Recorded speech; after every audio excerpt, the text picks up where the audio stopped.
আসসালামু আলাইকুম, শুভ সকাল। আশা করি সবাই ভালো আছেন। আজকে আপনারা দেখাইমু আমি কিছু পেঁপের চারা লাগাইছিলাম, এগুলোর কি তা অবস্থা। আশা করি আপনারা সবাই দেখবা ইনশাল্লাহ।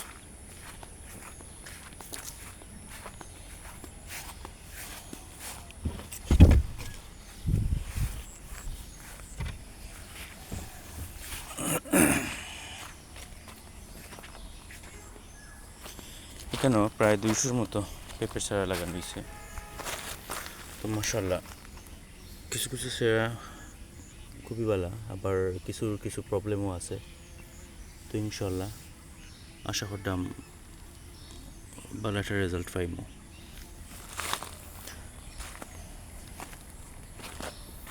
সাথে কিছু ফুলের চারাও আছে ওই পাশে।